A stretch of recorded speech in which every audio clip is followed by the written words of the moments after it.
प्यारे विद्यार्थियों नमस्कार।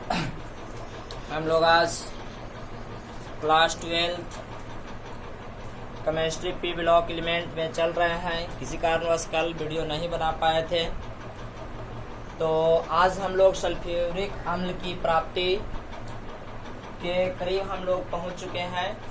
पिछले क्लास तक हम लोगों ने ऑक्सीजन फैमिली में सल्फर का ऑक्सो अम्ल के बारे में पढ़ा था, और तब हमने आपको बताया था कि अब हमें सल्फ्यूरिक अम्ल की संपर्क विधि पढ़ना है। तो यह आपको परीक्षा में 5 नंबर के निश्चित रूप से अनिवार्य रूप से पूछा जाता है, और आपको हर सिद्धांतों में थोड़ी सी मेहनत इस सिद्धांत को सीखने में करना है। हालांकि ये भारी नहीं है, लेकिन फिर भी आप बहुत सिंपली इसको सीख सकते हैं। तो आइए, तो हम लोग सर्वप्रथम सल्फ्यूरिक अम्ल बनाने की संपर्क विधि पर ध्यान देते हैं। सर्वप्रथम सिद्धांत है, क्या सिद्धांत है उसको एक बार समझते हैं। सल्फर को, पहले प्रश्न लिख लीजिए, सल्फ्यूरिक अम्ल बनाने की संपर्क विधि कॉन्टैक्ट प्रोसेस। सिद्धांत, सल्फर को ऑक्सीजन की उपस्थिति में जलाने पर सल्फर डाइऑक्साइड बनता है, या आयरन पायराइटिज को ऑक्सीजन की उपस्थिति में जलाने पर आपको सल्फर डाइऑक्साइड बनता है। यह अभिक्रिया मैं आपको संतुलित करके अबर से दिखा दूं ताकि आपको ज़्यादा से ज़्यादा संपर्क में आए। हालांकि यह अभिक्रिया आप पहले से पढ़ चुके हैं। देखिए, सल्फर डाइऑक्साइड यहाँ आयरन पायराइटिज लेते हैं और ऑक्सीजन की उपस्थिति में जलाते हैं। तो हम लोग पिछला दिन पढ़ चुके हैं कि हमको तो पहले सल्फर डाइऑक्साइड बनाना ही बनाना है, लेकिन सल्फर हम लोग को कितना बनाना होगा। सल्फर 8 एसिड होता है, तो इस तरह से यहाँ हमने 4 मिलाया, 4 रखा तो 4 गुना के 8 हो गया। तो यहाँ हमको क्या बनाना होगा, इसे 8 बनाना ही होगा। तो इस तरह से हमको हो जाता है। अब ध्यान दीजिए, फेरस आपको 4 गो हो गया था, फेरस यहाँ 2 है तो यहाँ आपको 2 रखना होगा। तो 2 दूना के 4, और ऑक्सीजन आपको 3 दूना के 6, 8 दूना के 16, 6 22। इस तरह से हम लोग क्या रखते हैं, 11 रखते हैं। फिर हम लोग क्या करते हैं कि सल्फर डाइऑक्साइड को ऑक्सीकरण करके सल्फर ट्राइऑक्साइड की प्राप्ति करते हैं। देखिए, SO2 को हम लोग पिछला दिन देखे थे कि SO3 प्राप्त हो जाता है। तो SO3 हम लोगों ने देखिए सल्फर डाइऑक्साइड को ऑक्सीजन की उपस्थिति में अभिक्रिया किया तो सल्फर ट्राइऑक्साइड की प्राप्ति हो जाता है। क्या, सल्फर ट्राइऑक्साइड। अब हमको सल्फर ट्राइऑक्साइड यहाँ बराबर करने के लिए यहाँ पर हम लोगों ने V2O5, अब यहाँ पे 2 सल्फर लिया था, ठीक है। तो 2 सल्फर, 2 दूना के 4 ऑक्सीजन, 4 2 6, तो यहाँ से 3 2 लगाना होगा इस तरह से, और 2 SO3 की सल्फर ट्राइऑक्साइड की प्राप्ति हो जाता है। अब आपको सल्फर ट्राइऑक्साइड को सांद्र सल्फ्यूरिक अम्ल से अभिक्रिया कराना है। क्या, सल्फर ट्राइऑक्साइड। देखिए, सल्फर ट्राइऑक्साइड को सांद्र सल्फ्यूरिक अम्ल से अभिक्रिया कराकर ओलियम पायरोसल्फ्यूरिक एसिड, पिछला दिन हम लोग पढ़े हैं, H2H2O7 की प्राप्ति करते हैं। इंपॉर्टेंट बात ध्यान दीजिए, सल्फर ट्राइऑक्साइड को सल्फ्यूरिक अम्ल की उपस्थिति में, सांद्र सल्फ्यूरिक अम्ल की उपस्थिति में अभिक्रिया करा करके ओलियम H2H2O7 या पायरोसल्फ्यूरिक एसिड की प्राप्ति करते हैं। इस सल्फ्यूरिक, फिर इस ओलियम में जल मिलाकर H2SO4, तनु H2SO4 या शुद्ध सल्फ्यूरिक अम्ल की प्राप्ति की जाती है। तो सर्वप्रथम एक बार कैसे करना है इसे सुन लीजिए। सल्फर या आयरन पायराइटिज को ऑक्सीजन की उपस्थिति में जलाने पर सल्फर डाइऑक्साइड की प्राप्ति होता है। इस सल्फर डाइऑक्साइड को ऑक्सीकृत कर किसके, V2O5 वेनेडियम ऑक्साइड या प्लेटिनम भी आप रख सकते हैं, ज्यादातर में वेनेडियम रखिएगा। क्यों, इसके बारे में भी बात होगा। सल्फर डाइऑक्साइड को ऑक्सीकृत कर, ऑक्सीजन मिला रहे हैं तो ऑक्सीकरण कर रहे हैं, ऑक्सीकरण V2O5 की उपस्थिति में कराने से सल्फर ट्राइऑक्साइड प्राप्त होता है। सल्फर ट्राइऑक्साइड के साथ पुनः सांद्र सल्फ्यूरिक अम्ल मिलाने से हमको ओलियम H2H2O7 की प्राप्ति होता है। इस ओलियम को पुनः जल मिला देने से शुद्ध सल्फ्यूरिक अम्ल की प्राप्ति होता है। इस अभिक्रिया को आप ध्यान रखिए। पहले आपको सल्फर या फेरस सल्फाइड को जला करके सल्फर डाइऑक्साइड को पुनः ऑक्सीकरण करके सल्फर ट्राइऑक्साइड को पुनः सांद्र सल्फ्यूरिक अम्ल ही मिला करके वो ओलियम में पुनः जल मिला करके सल्फ्यूरिक अम्ल की प्राप्ति करना है। तो सब हमने भाषा में उसी को लिखा है। सल्फर या आयरन पायराइटिज को वायु में जलाने पर सल्फर डाइऑक्साइड की प्राप्ति होता है। जिसका वैनेडियम B2O5 की उपस्थिति में ऑक्सीकरण कर सल्फर ट्राइऑक्साइड प्राप्त करते हैं, जिसे सांद्र सल्फ्यूरिक अम्ल मिलाने पर ओलियम या पारो सल्फ्यूरिक अम्ल का प्राप्ति होता है, जिसे तनु सल्फ्यूरिक अम्ल से जिसे प्राप्ति होता है, जिसे प्राप्ति ओलियम का प्राप्ति होता है, जिसे जल मिलाकर जिसे जल से यानी H2SO से H2O से अभिक्रिया कराने पर शुद्ध सल्फ्यूरिक अम्ल की प्राप्ति हो जाता है। इस तरह से हम लोग अपने इस टॉपिक को देख लेते हैं और आपको इस माइंड में इस परिभाषा को सेट रखना है ताकि इसका जो चित्र है और जिसके द्वारा हम लोग इस संपर्क विधि को समझेंगे आपके लिए बहुत किफायती होगा। तो एक बार इसको आपको ध्यान में रखना है। फिर से मैं पढ़ दूं। सल्फर या आयरन पेराइड को वायु की उपस्थिति में जलाने पर सल्फर डाइऑक्साइड बनता है, जिसका B2O5 की उपस्थिति में ऑक्सीकरण कर सल्फर ट्राइऑक्साइड प्राप्त करते हैं, जिसे सांद्र सल्फ्यूरिक अम्ल मिलाकर ओलियम पारोसल्फ्यूरिक अम्ल प्राप्त करते हैं। इस ओलियम में पुनः जल मिलाने से जल से क्रिया कराने पर शुद्ध सल्फ्यूरिक अम्ल की प्राप्ति होता है। अब यह क्रिया कैसे होता है, इसलिए बनाने की विधि थोड़ा चित्र को समझेंगे, आपको बहुत आसानी पूर्वक चला आएगा। तो पहले मैं चित्र बना लूं ताकि आपको कम से कम समय लगे।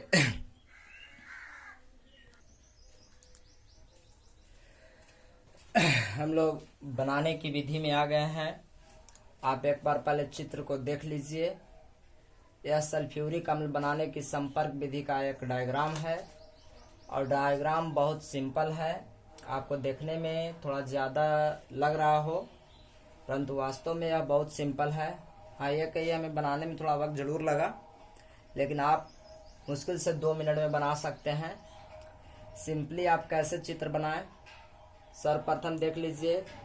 एक वर्ग के आकार के बनाइए, दूसरा तीसरा चौथा पांचवा। देखिए, दूसरा तीसरा चौथा पांचवा, इस तरह से आप आयत को खड़ा कर दीजिए। थोड़ा सा यहाँ मेहनत करना है। देख लीजिए चित्र को। फिर एक यहाँ भी आयत मान के चल सकते हैं और यहाँ एक आयत मान के चल सकते हैं। टोटल 11 पार्ट होता है इस चित्र को बनाने के लिए। तो इस चित्र को समझने के लिए आपके सामने चित्र हमने रख दिया है और चित्र बहुत ही सिंपल है। केवल आपको इसका परिभाषा अब आप कैसे बोलिएगा। तो परिभाषा बोलने के लिए आपने जो पहले सिद्धांत को सीखा, उस सिद्धांत के आधार पर ही हम लोग इसका परिभाषा बोलते हैं।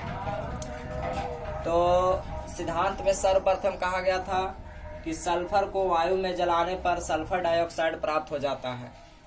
तो देखिए, हम लोग एक सल्फर बर्नर लेते हैं जिसमें सल्फर रखा होता है। एक धूल कण कक्ष होता है, इसको धूल कण कक्ष नाम है। यह शीतलक है जो ठंडा करने का कार्य करता है। यह स्क्रूबर है। यह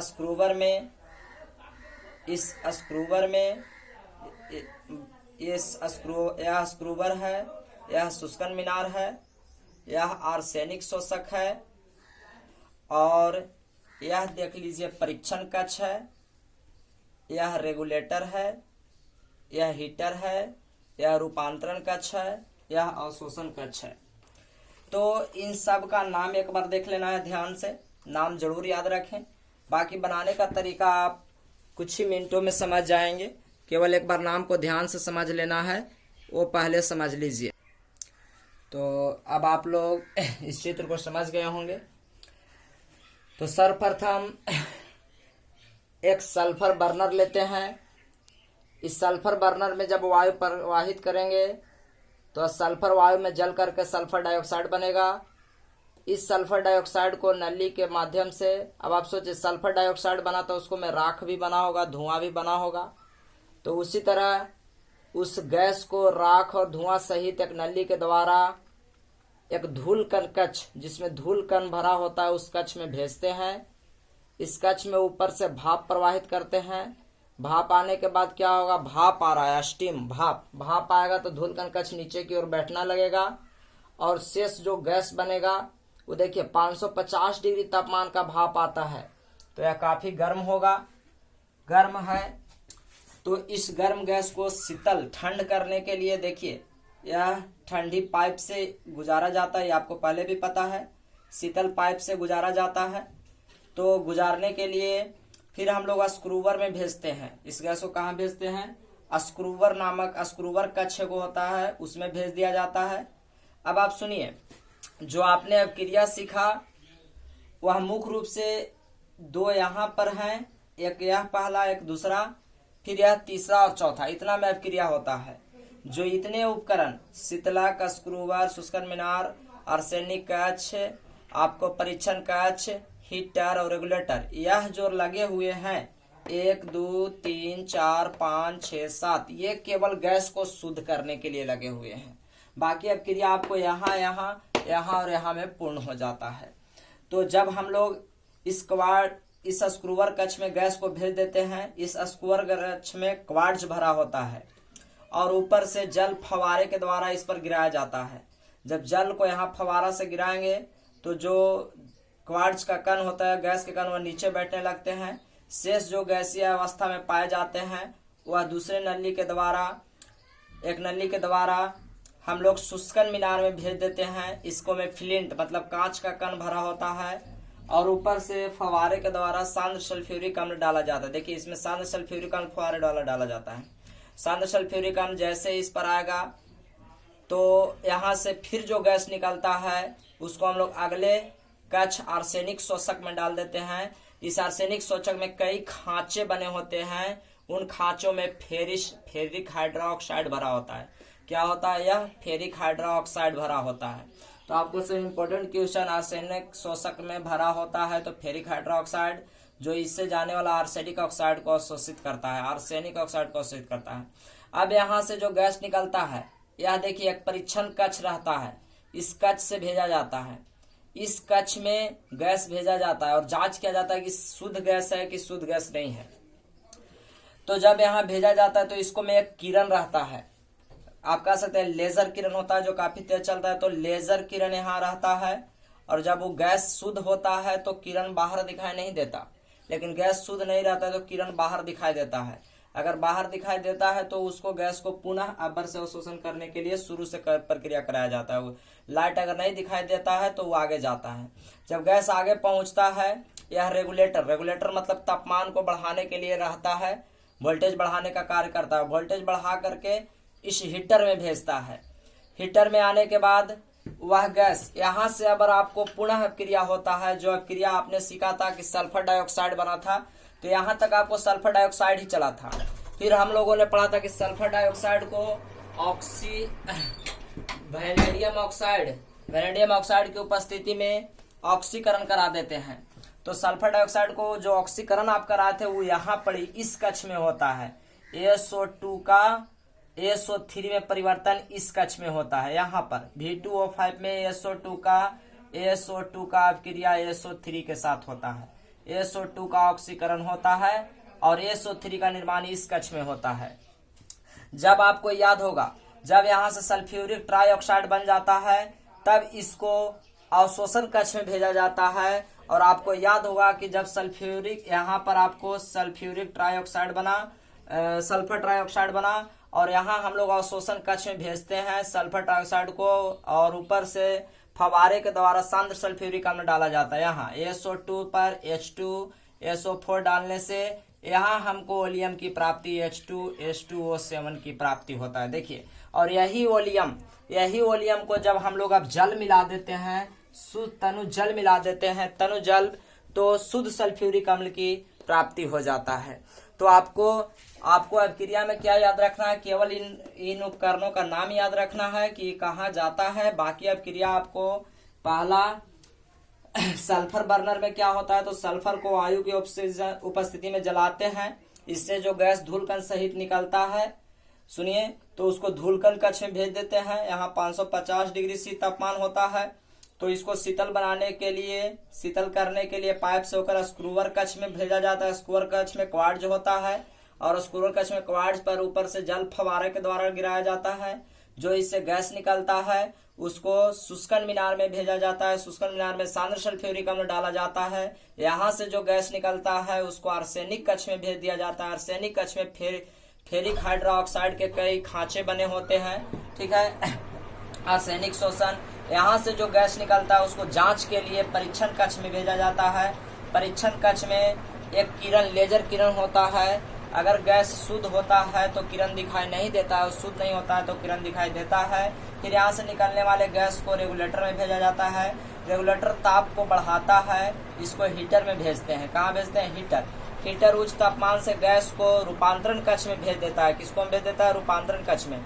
रूपांतरण कक्ष में सल्फर डाइऑक्साइड का ऑक्सीकरण हो जाता है। क्या होता है? ऑक्सीकरण हुआ, सल्फर ट्राइऑक्साइड में बदल जाता है। सल्फर ट्राइऑक्साइड को पुनः अवशोषण कक्ष में भेज दिया जाता है और यहाँ से सांद्र सल्फ्यूरिक अम्ल प्रवाहित किया जाता है। सांद्र सल्फ्यूरिक अम्ल प्रवाहित किया जाता है जिससे ओलियम की प्राप्ति हो जाता है और इसी ओलियम में पुनः जल मिला देते हैं तो शुद्ध सल्फ्यूरिक अम्ल की प्राप्ति हो जाता है। और इस तरह से संपर्क विधि द्वारा सल्फ्यूरिक अम्ल की प्राप्ति होता है। तो आपको शायद यह थोड़ा सा टफ लग रहा हो, लेकिन आप इतना मान ले कि यह आपको परीक्षा में 5 नंबर जरूर दे करके जाता है। तो सल्फ्यूरिक अम्ल बनाने की संपर्क विधि आप बहुत सिंपली समझ सकते हैं। मैं आपको कैसे परिभाषा लिखना है यह मैं एक बार बता दूं ताकि आप ध्यान से समझ लें। तो बनाने की विधि में नंबर 1 में लिखिएगा sulphur burner. Sulphur burner number 1 में आप लिख सकते हैं क्या? Sulphur burner. सल्फर बर्नर के सामने लिखेंगे, सुनिए ध्यान से, सल्फर बर्नर के सामने लिखेंगे इसमें वायु को प्रवाहित करके सल्फर को जलाया जाता है और सल्फर डाइऑक्साइड बनता है। फिर दूसरा धूल कण कक्ष। धूल कण कक्ष, इस कक्ष में सल्फर डाइऑक्साइड को भेजा जाता है और 550 डिग्री तापमान पर भाप प्रवाहित किया जाता है जिससे गैस नीचे बैठता है। तीसरा में आपको लिखना है शीतलक। शीतलक के सामने आप लिखेंगे गर्म गैस को शीतलक के द्वारा ठंडा करने के लिए भेजा जाता है। फिर चौथा में है स्क्रूवर कक्ष।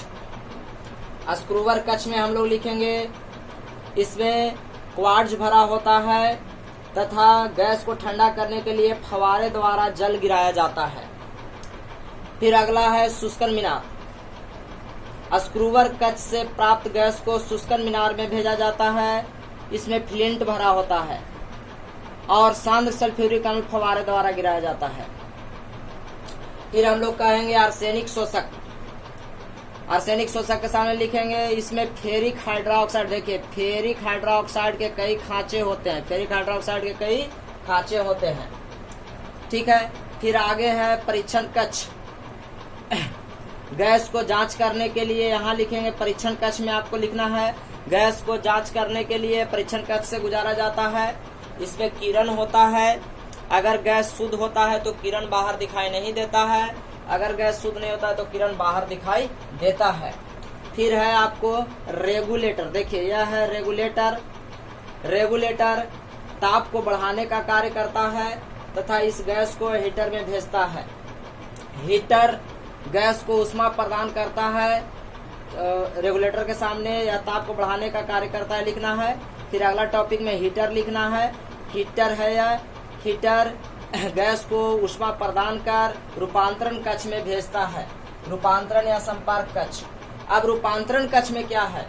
देखिए इसमें प्लेटिनम की कई परत होते हैं, प्लेटिनम की यह परत है, या आप सीधा सीधी रूपांतरण कक्ष में क्या कह सकते हैं कि यहाँ शुद्ध सल्फर डाइऑक्साइड देखिए क्योंकि शुद्ध होके आया, यहाँ जांच हो गया, शुद्ध हो गया, शुद्ध सल्फर डाइऑक्साइड को ऑक्सीकरण हो जाता है। शुद्ध सल्फर डाइऑक्साइड का क्या होता है? ऑक्सीकरण हो जाता है एवं V2O5 की उपस्थिति में तथा सल्फर ट्राइऑक्साइड का निर्माण हो जाता है।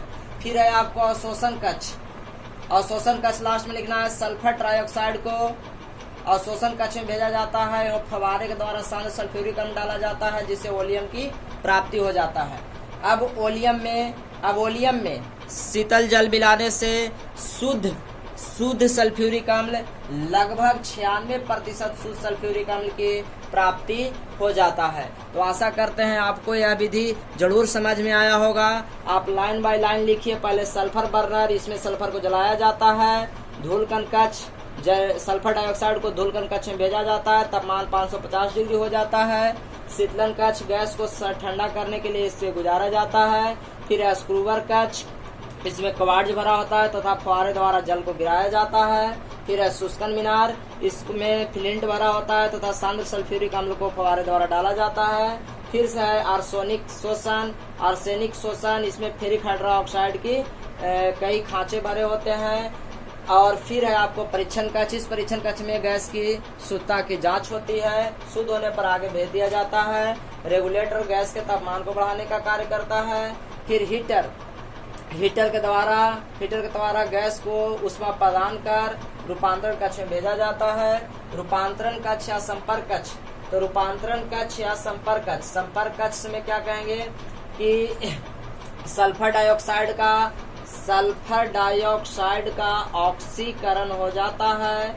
सल्फर डाइऑक्साइड का V2O5 के उपस्थिति में ऑक्सीकरण हो जाता है और सल्फर ट्राइऑक्साइड का निर्माण हो जाता है। यहाँ से किसका निर्माण हो जाता है? सल्फर ट्राइऑक्साइड का निर्माण हो जाता है।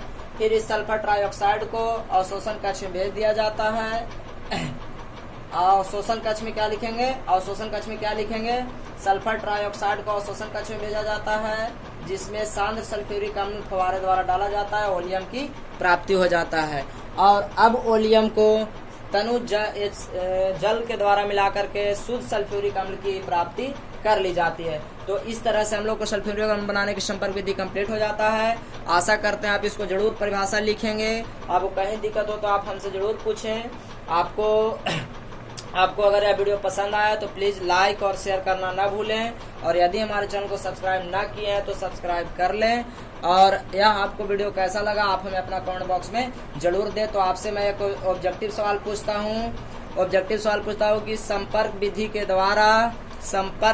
द्वारा लगभग कितना प्रतिशत सल्फ्यूरिक अम्ल की प्राप्ति होता है? संपर्क विधि के द्वारा लगभग कितना प्रतिशत शुद्ध सल्फ्यूरिक अम्ल की प्राप्ति होता है? तो आपका A चॉइस है 95%, B चॉइस है 85%, C चॉइस है 75% और D चॉइस है आपको 55%। तो आप अपना उत्तर हमें कमेंट बॉक्स में जरूर दें।